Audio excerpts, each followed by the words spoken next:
Jadi terbalik, ini tidak sesuai rencana saya.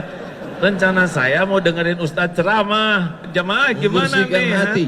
Tidak boleh mengadu ke jamaah. Oh gitu ya. Kita dengarkan jawabannya. Tauhid, tauhid. Seumur-umur saya ceramah, baru kali ini saya dipaksa menjawab begini. Santri di Darut Tauhid mah nggak ada yang berani kayak gini, Ustaz. Alhamdulillah kita baru saja mendengarkan sesuatu yang menyentuh hati. Sebentar. Masya Allah. Gimana perasaan jamaah malam ini bisa berkumpul dengan Kiai Haji Abdullah Hakim Nastiar? Senang apa lapang hatinya? Saya terus terang bisa satu majelis dengan beliau. Dulu saya nonton TV dari pagi sampai siang, sampai malam, sampai pagi lagi beliau terus. Tidak pernah terlintas di pikiran saya bisa satu majelis dengan beliau. Allahu Akbar. Ketika orang memuji A.A.G. tampil di seluruh TV, bagaimana cara A.A.G. bisa meluruskan niat dan membersihkan hati? Ini mah jadi bulak-balik begini, hadir. Dulu Ustadz, Ya. kita ngobrol aja lah ya. Baik. Dulu tidak pernah menyangka akan menjadi posisi seperti ini. Ya. Tetapi entah bagaimana takdirnya tiba-tiba menjadi dikenal sebagian orang. Allah. Padahal secara keilmuan belum siap, dan ada lagi yang belum siap, keimanan belum siap. Jadi ketika makin populer, makin di banyak tampil, ternyata saya kehilangan yang sangat besar, yaitu rasanya kehilangan kedekatan dengan Allah dibanding sebelum dikenal orang. Jadi ustadz populer malah jauh dari Allah. Ya, itu sampai tahun 2006. Sebelum Allah memberikan karunia, ditegur, diingatkan, sehingga alhamdulillah mudah-mudahan sekarang sudah bisa lagi nginjak bumi. Kalau dulu jadi terbang kayak balon gas karena ketipu atau tidak siap dengan popularitas. Gitu Ustadz. Sekarang gimana Ustadz jadi orang populer, Han? Ini pas umur saya dulu, Pak. Saya dulu mulai diuji popularitas umur 39, 38, 39 mulai di TV. Ustadz sekarang lagi populer-populernya nih. Tapi saya mulai diuji umur 45, Ustadz 43, 2 tahun duluan Ustadz. Bagaimana mungkin orang yang berada di masjid yang semestinya mengingat Allah, yang mestinya berasa berhadapan dengan Allah, tapi justru melupakan Allah? Ini kan ujian luar biasa. Ya, memang kalau mulut mudah menyebut Allah, tapi hati belum tentu. Dan bahayanya penceramah model kita, Ustadz, ya. Kalau orang awam, wali, alhamdulillah nih tuan rumah. Waalaikumsalam warahmatullahi wabarakatuh. Bang, apa kabar? Masya Allah Pak Wali. Masya Allah. Ya, lanjut mau ikut gabung sini Pak Wali. Makasih Pak Wali, alhamdulillah. Beliau harus banyak didoakan karena jadi orang yang ditakdirkan diberi amanah berat di Batam ini, betul? Jadi kalau lihat pejabat tuh harus kasihan, ya. Jabatannya tidak lama di dunia, tapi hisabnya lama di akhirat. Makanya doakan, doa. Jangan hanya menuntut, yang penting mendoakan. Betul Pak Wali? Masya Allah. Ada sebagian orang ketika dia diuji dengan sakit, dia katakan saya sedang diuji. Diuji dia dengan kemiskinan, dia katakan saya sedang diuji. Tapi ketika dia punya popularitas, punya jabatan, dia menganggap ini nikmat. Logika berpikir seperti ini betul atau keliru? Salah. Oh, jadi saya yang jawab terus. Jadi justru ujian yang ada puji, ada caci. Ujian yang terberat itu pujian. Kenapa berat? Karena pujian ini cocok dengan yang nafsu sukai. Jadi kalau nafsu suka, itu lebih berat. Ya. Tapi kalau nafsu tidak suka, itu cenderung yang lebih dekat yang Allah sukai. Seperti tidur, tahajud atau tidur, pasti nafsu sukanya tahajud atau tidur. Tidur. Nah, makanya itu lebih berat. Ya. Jadi dipuji itu lebih berat daripada dicaci. Karena kalau dipuji kita sudah suka jadi merasa seperti apa yang dikatakan orang. Wah, Ustadz Abdul Somad soleh, wah itu lebih bahaya daripada Ustadz perbaiki dong. Nah itu lebih bagus. Berarti kalau gitu kita lebih berusaha mencintai haters daripada lovers. Ya, lover dicintai, haters juga dicintai. Insya Allah. Karena tidak rugi kita dikritik orang. Yang rugi itu sebetulnya kalau terpedaya oleh pujian orang. Sekarang bagaimana rasanya Ustaz jadi orang terkenal? Masya Allah, tabarakallah. Kita sedang disadarkan bahwa selama ini kita salah melihat hidup.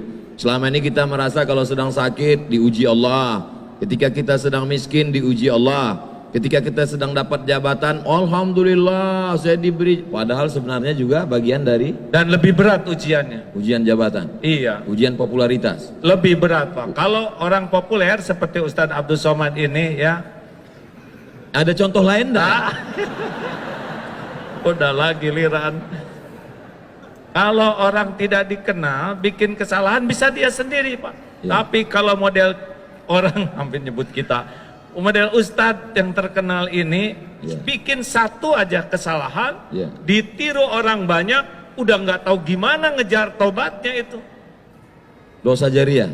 Iya, dan terus disampaikan, apalagi sekarang dengan seperti ini lebih sensitif lagi. Insyaallah. Makanya siapapun, dan orang terkenal itu bukan karena maunya orang, karena maunya Allah. Ujian, tidak usah ingin terkenal, dan kalau nggak ada takdirnya nggak akan pernah terkenal. Tapi yang udah ditakdirkan terkenal harus obat habis-habisan supaya tidak terpedaya oleh keterkenalannya. Gitu. Bagaimana memanage hati kita supaya kita tidak terpedaya oleh setan yang luar biasa? Jadi terbalik, ini tidak sesuai rencana saya. Rencana saya mau dengerin Ustadz ceramah. Saya sedang belajar ilmu tauhid. Bagaimana mensucikan hati? Gimana jamaah? Gimana Membersihkan nih? hati. Tidak boleh mengadu ke jamaah. Oh gitu ya. Aneh pada saya tuan rumahnya. Begini Ustadz, kata guru saya, kalau kita sedang diuji dengan dihormati orang lain, Ya. pokoknya kalau orang menghormati kita pasti minimal dua hal. Satu, yang dipuji oleh orang itu pasti karunia Allah.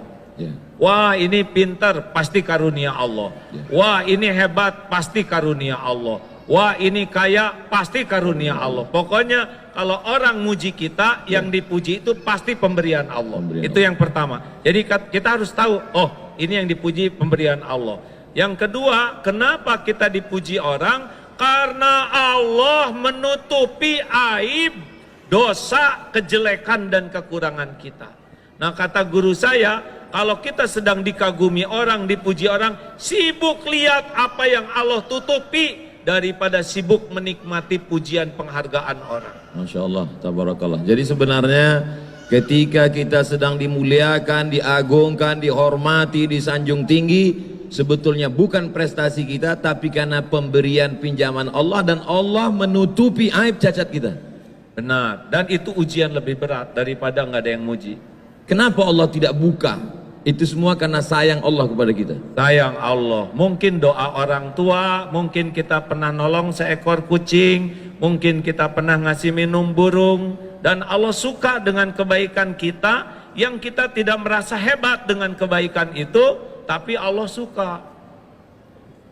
Biasanya orang bicara tentang masalah dunia ini, dia melihat yang di luar, ekonomi, politik, sosial, budaya. Tapi AA lebih mengajak kita untuk melihat ke dalam. Sebenarnya masalahnya ada di dalam hati kita. Mengapa?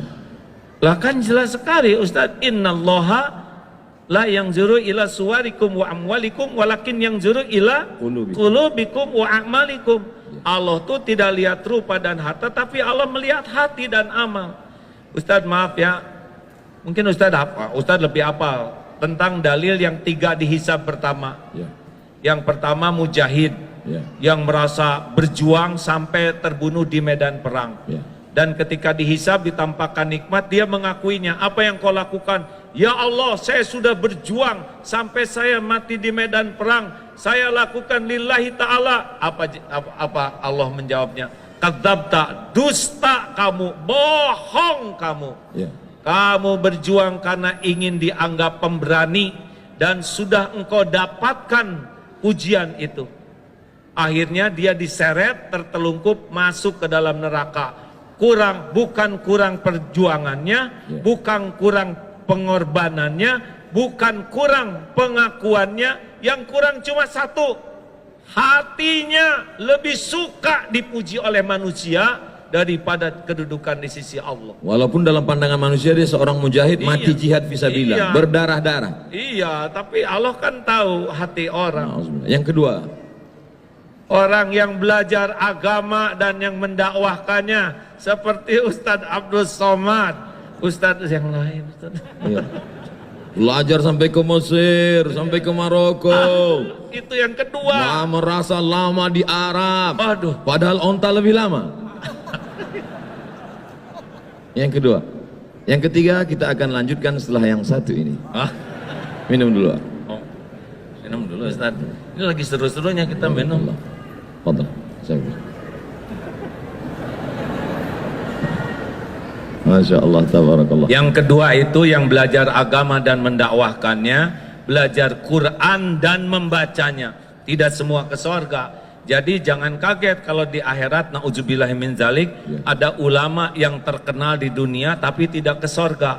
Ilmunya luas, dalilnya bagus, baca Qurannya fasih, hafal Quran, tapi ketika dihisab, kadzabta, dusta kamu. Kamu belajar agama dan dakwah karena ingin dianggap alim, dianggap ulama, dai, kondang, dan sudah engkau dapatkan di dunia, diseret ke neraka. Engkau ingin dianggap qori dan sudah engkau dapatkan. Tidak kurang ilmunya, tidak kurang Qurannya, yang kurang satu saja. Apanya Ustaz? Keikhlasan hati. Hatinya. Jadi nggak cukup kita sibuk beramal kalau tidak mujahadah membersihkan hati. Dan cuma satu penyebabnya, dia senang dengan kedudukan di sisi manusia dengan menggunakan amalan akhirat. Itu yang membuat Allah marah. Mencari kedudukan dunia dengan berbagai macam bunga-bunga keindahannya justru dengan amal akhirat. Ya, itu yang membuat Allah Padahal marah. yang diinginkan Allah, tundukkan dunia untuk memperoleh akhirat. Iya, coba jelaskan itu Ustaz. Yang ketiga, ini saya sering cerita ini antara dunia dan akhirat ya. Mana yang kira-kira lebih tidak disukai Allah? Bu, akhwat, mana yang berbahaya bagi seorang wanita? Ingin kelihatan cantik atau ingin kelihatan solehah? Jangan ini aja ke sini, Ustaz. Mana yang bahaya bagi seorang wanita? Ingin kelihatan cantik atau ingin kelihatan solehah? harus kita voting nampaknya. Oh gitu. Mungkin mereka ingin kelihatan cantik. Karena oleh sebab itu maka karena banyak lelaki ingin perempuan itu lebih cantik daripada ingin solehah, makanya perempuan lebih banyak mempercantik diri daripada mempersolehah diri. Wah, benar. Saya baru dapat dari grup WhatsApp. Oh gitu. Tapi yang bahaya tuh ingin kelihatan solehah. Kalau wanita ingin kelihatan cantik, fitrahnya. Ya. Kalau lelaki ingin kelihatan cantik, LGBT ya. Bolehkah Bu, wanita ingin kelihatan cantik? Jawab, boleh tidak? Yang mantap boleh tidak? Untuk siapa? Suami siapa?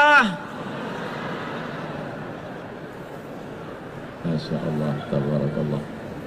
Istighfar ibu-ibu. Kalau wanita ingin kelihatan solehah, pasti menggunakan hak Allah. Jadi lebih nunduk, subhanallah. Yang harusnya zikir untuk Allah, tapi dia ingin dipuji oleh orang ahli zikir. Dan itulah yang membuat Allah marah. karena dia menggunakan amalan hak Allah untuk cari pujian manusia. Itulah sebabnya ustadz, ulama, qori'ah berbahaya. Giliran ustadz, ya jelaskan ustadz, jangan nanya terus. Ketika sekarang orang berbicara tentang masalah ancaman-ancaman yang luar biasa, disintegrasi bangsa, kemudian bully pada ulama, kemudian dengan berbagai macam masalah, sebetulnya masalah ini di luar atau masalah manusia ini di dalam?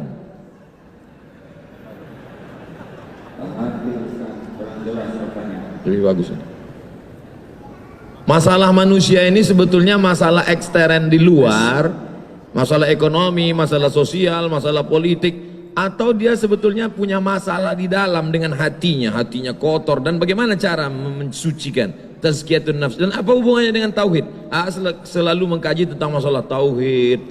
Apa sebenarnya target dari tauhid? Saya belum pernah ditanya kayak gini terus-terusan hadirin. Duduk bersama seorang yang lebih paham tentang masalah kehidupan. Ada ilmu yang tersurat, ada yang tertulis, tapi ada yang tersirat. Inna fi khalqis samawati, dalam penciptaan langit, tidak tersurat, tidak ada dalam tulisan, tidak dikatakan oleh ulama, tapi dia dapat ditangkap. Ittaqu firasatal mu'min, takutlah kamu pada firasat orang beriman. Fa innahu yanzuru binurillah, dia bukan memandang dengan matanya, tapi dia dengan memandang dengan pandangan Allah yang diberikan Allah pinjaman kepada dia. Maka duduk sejenak dengan orang berilmu sama dengan duduk berjam-jam bahkan berhari-hari di perpustakaan. Kita nikmati duduk bersama dengan orang berilmu ini, maka kita ambil semuanya, mudah-mudahan jadi bekal kita di masa akan datang. Takbir. Semangat mereka. Kita dengarkan jawabannya. Tauhid. Seumur-umur saya ceramah, baru kali ini saya dipaksa menjawab begini. Ilmu yang saya dapatkan begini, mengapa Rasulullah SAW diutus ke bumi? Innama bu'itstu liutammima makarimal akhlak. Sesungguhnya hamba diutus ke bumi hanyalah untuk menyempurnakan kemuliaan akhlak. Beliau bersimbah keringat, air mata, bahkan darah, agar kita semua memiliki akhlakul karimah. Karena semua masalah itu gara-gara akhlak yang buruk. Politik itu tidak ada masalah, tapi menjadi masalah kalau berpolitik dengan akhlak yang buruk. Ekonomi itu juga tidak masalah, tapi jadi masalah kalau akhlak buruk. Dalam rumah tangga juga yang jadi masalah itu adalah akhlak. Benar? Ada ikhwan yang belum nikah? Maaf, akhwat ada yang belum nikah? Coba dengar ini ya, akhwat khusus bagi yang belum nikah, yang udah terima apa adanya ya. Akhwat, maukah punya suami yang rupawan? Jawab, jawab. Sudah rupawan, pinter, mau? Sudah rupawan, pinter, banyak uangnya, mau? Tapi akhlaknya bejat, mau? Jelas? Ada harapan untuk saudara-saudara ya, yang kurang rupawan, kurang pintar, kurang duit, asal akhlak mau, akhlak, betul? Coba ikhwan, maukah punya istri rupawan? Udah rupawan, pintar, udah pintar, banyak uangnya, tapi akhlaknya mulia. Dengar akhwat, suara terkeras bukan masalah rupa, tapi masalah akhlak, benar? Nah, akhlak itu menurut ilmu yang saya dapatkan pilarnya dua. Jadi kalau orang ingin berakhlak baik meniru Rasulullah, itu pilarnya dua. Satu, kepada pencipta, kepada Allah Subhanahu wa Ta'ala, benar bersih tauhidnya. La ilaha illallah, tiada ilah selain Allah. Hatinya itu tidak menuhankan apapun selain Allah. Tidak menuhankan harta, gelar, pangkat, jabatan, walaupun dia punya, tapi tidak ada lengket di hatinya terhadap dunia ini. Allah saja, mau dia jadi menteri, jadi gubernur, jadi wali kota, tidak ada masalah. Hatinya tuh, saya bukan hamba siapa-siapa selain hamba Allah. Buahnya dua, patuh dan pasrah. Cirinya juga dua, roja dan khaufnya kepada Allah. Itu tauhid. Nah, yang kedua, kaki yang kedua adalah kepada ciptaan Allah. Rahmatan lil alamin. Kepada pencipta bertauhid, kepada ciptaan rahmatan lil alamin. Penuh kasih sayang, keinginan agar orang-orang itu punya nikmat iman, bisa selamat dunia akhirat. Itu Ustadz yang saya tahu. Itu makanya AA Gim selalu mengkaji masalah tauhid, bahkan pondoknya Darut Tauhid. Pertanyaan yang menggumpal, mengkristal di kepala kita selama ini, mengapa tauhid? Ternyata masalah manusia ini dapat diselesaikan dengan dua, kepada Khalik, hanya bergantung kepada Allah. Tapi selama ini kalau kita bicara tentang masalah orang bertauhid, biasanya katanya zuhud, jangan bergantung kepada harta, jangan bergantung kepada kuasa, akhirnya dia hidup miskin, susah, melarat. Tapi Agim ada yang unik, dia bicara tentang tauhid, bicara tentang zuhud, tapi dia kaya raya, motornya gede. Bukan motor gede, itu motor sedang, sayanya kecil, jadi lebih kelihatan. Masya Allah. Bicara tentang masalah tauhid, orang selalu mengatakan kalau sudah tauhid kita murni, jangan lagi memandang kepada harta, tinggalkan ekonomi, tinggalkan. Tapi justru Agim tidak demikian. Tauhid tetap, tapi kita lihat kehidupannya baik, ekonominya mapan, kehidupannya bagaimana menyeimbangkan ini sehingga umat tidak tersesat dalam pemahaman yang keliru, memahami Islam. Jadi begini Ustadz, Ya. tidak menuhankan itu bukan berarti tidak punya. Kata kuncinya bukan berarti tidak menuhankan, berarti tidak punya. Iya, gini, kita punya harta tapi tidak menuhankan harta, itulah zuhud. Allah. Ada orang yang tidak punya harta tapi menuhankan harta, tetap saja dia walaupun bokeh tetap tidak bagus, itu yakinnya. Orang yang tidak punya harta tapi menuhankan harta, ingin punya harta padahal tidak punya harta, masuk nerakanya 2 kali berarti. Gak tahu juga Ustaz, itu urusan Allah. Tapi udah pasti menderita, karena setiap kali kita mengilahkan sesuatu selain Allah, Allah kan tahu isi hati kita, pasti Allah turunkan gelisah.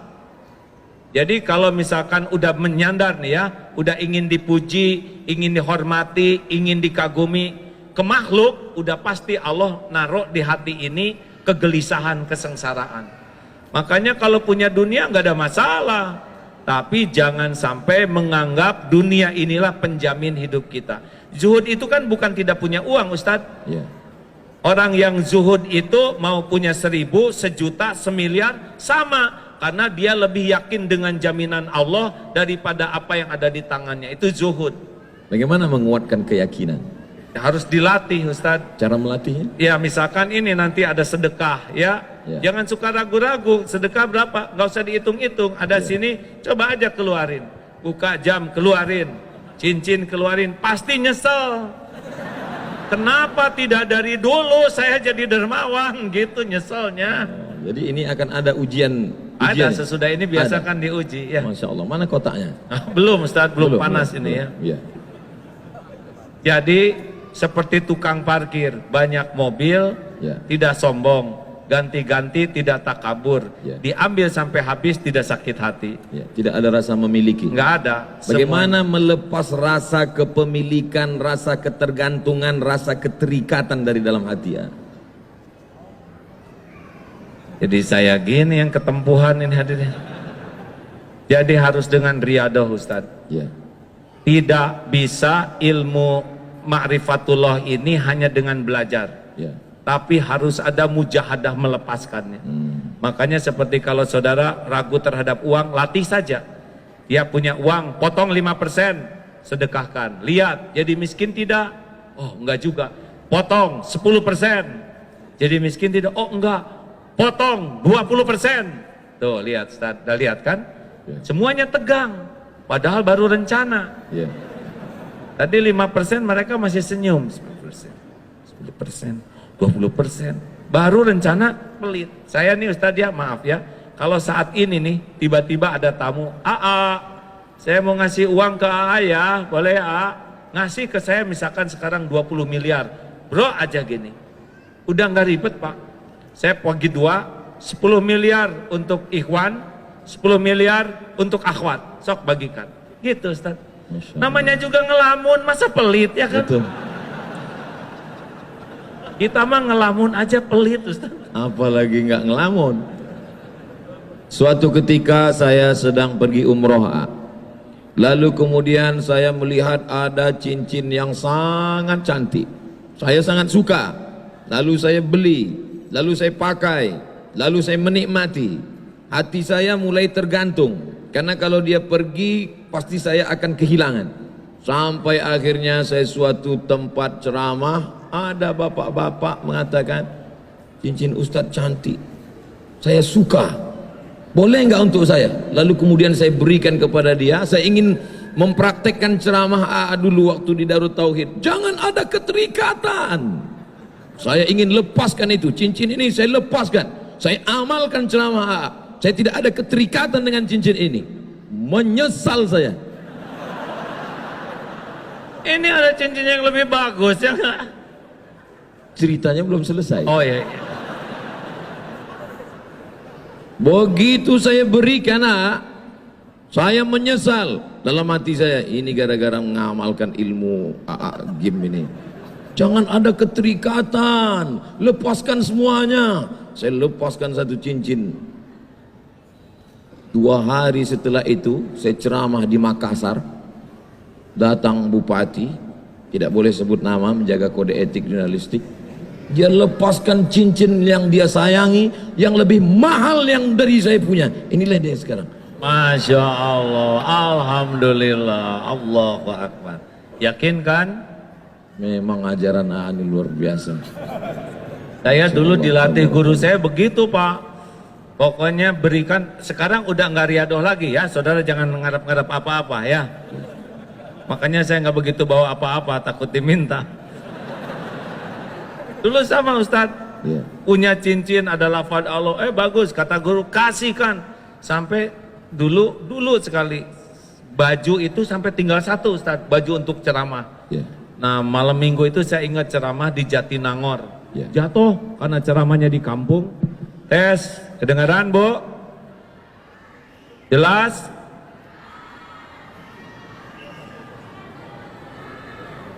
Dari tadi tidak kedengaran. Yang sebelahnya gini, yang sebelahnya gini, gimana? Jelas sekarang? Ya memang hidup tidak mungkin memuaskan setiap orang. Nah hadirin, saya ingat tuh Ustadz, pada subuh, waktu itu saya masih tinggal dengan orang tua. Sedih karena pagi harus ceramah, tapi baju tidak ada karena yang semalam kotor. Ya Allah, saya sudah berusaha ngamalkan perintah guru saya, dan sekarang saya nggak punya baju ganti untuk ceramah. Masya Allah tuh pada subuh, datang tuh tamu bawa baju batik 2 seperti ini, safari. Belum pernah saya punya baju batik. Tolong pakai ini, saya beli tapi kekecilan, mungkin dia cocok 2 sekaligus tuh. Alhamdulillah, Allah ilhamkan beli tapi dibikin kekecilan sehingga ngepasnya buat saya. Jadi benar-benar tidak akan pernah balasan dari Allah itu mengecewakan. Gimana kalau ketika memberi itu ada harapan dalam hati, mudah-mudahan Allah balas, Allah ganti, boleh nggak? Boleh, karena ngarap-ngarapnya dari Allah. Hanya levelnya belum level bagus. Kalau level yang paling bagus VVIP tanpa ada harapan sama sekali. Allah udah tahu kita berharap di hati kecil, ya. Allahu Akbar. Kan lintasan hati, wa huwa alimum bidatis sudur, wa asiru qaulakum awijharu bi innahu alimum bidatis sudur. Mau engkau rahasiakan kata-katamu, mau engkau keraskan seperti ini, sesungguhnya Allah tahu isi hati. Al-Mulk 13. Ya. Allahu Akbar. Sulitkah bagi Allah Subhanahu wa taala memberikan yang kita minta? Kenapa Allah tidak pernah mengabulkan semua keinginan kita? Apa rahasia di balik itu? Karena belum tentu baik yang kita inginkan. wa asa an takrahu Syai'an. syai'a wa huwa Khairul khairul lakum wa asa an tuhibbu syai'a wa huwa Syarrul syarrul lakum. Boleh jadi engkau tidak suka Ya. padahal baik menurut Allah bagimu, Ya. dan boleh jadi engkau suka padahal buruk menurut Allah. Wallahu ya'lamu wa antum La ta'lamun. la ta'lamun. Jadi kekeliruan kita selalu menginginkan Allah ikut nafsu kita. Benar Ustaz. Padahal semestinya kitalah yang menurut Allah. Sebetulnya tidak penting keinginan kita itu, yang terpenting keinginan Allah yang terjadi pada diri kita. Bagaimana caranya menundukkan keinginan kita mengikut kehendak Allah ketika yang kita inginkan tidak tercapai, hati kita tetap lapang plong. Gimana caranya? Ya Allah, belum pernah sepanjang saya ceramah jadi terdakwa begini. Santri di Darut Tauhid mah nggak ada yang berani kayak gini Ustaz. Nggak apa-apa begini hadirin, sebetulnya saya mau dengerin ceramah beliau ini. Setuju tidak begini atau saya balik aja? Jadi Ustaz, Ya. apa pertanyaannya tadi? Selalunya kita menginginkan Allah mengabulkan keinginan kita. Ketika Allah tidak memberi apa yang kita inginkan, lalu kita merasa sempit, sulit, marah. Bahkan tidak sedikit dari orang marah kepada Tuhan. Na'udzubillah. Bagaimana kita menundukkan keinginan kita mengikut kehendak Allah dengan hati yang lapang? Memang ini tauhid. Kalau kita tahu Allah Maha tahu yang terbaik bagi kita, kita tidak akan ngotot dengan keinginan kita. Kita pasti melakukan dua hal. Satu, musyawarah dengan orang yang ahlinya. Yang kedua, istiqoroh. Ya. Tugas kita kan cuma 3. Meluruskan niat, menyempurnakan ikhtiar, Ya. dan pasrahkan kepada Allah. Ya. Kita ini hamba, tidak berhak mengatur Allah. Ya. Kita ini hanya melurus. Tugas kita kan bukan menentukan sesuatu. Tugas kita tuh niatnya lurus, lillahi ta'ala, ikhtiarnya maksimal di jalan Allah. Dan yang ketiga, kalau baik silahkan, kalau tidak baik jangan. Mungkin praknya ini yang penting tuh Ustaz. Kalau orang tidak pakai prolog niat cara yang benar dan tawakal, pasti luka.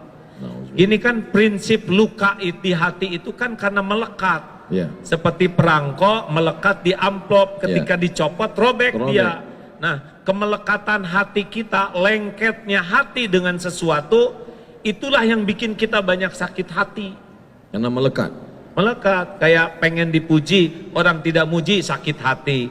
Pengen dihormati, orang tidak menghormati, sakit hati. Gitu. Keinginan sumber penderitaan.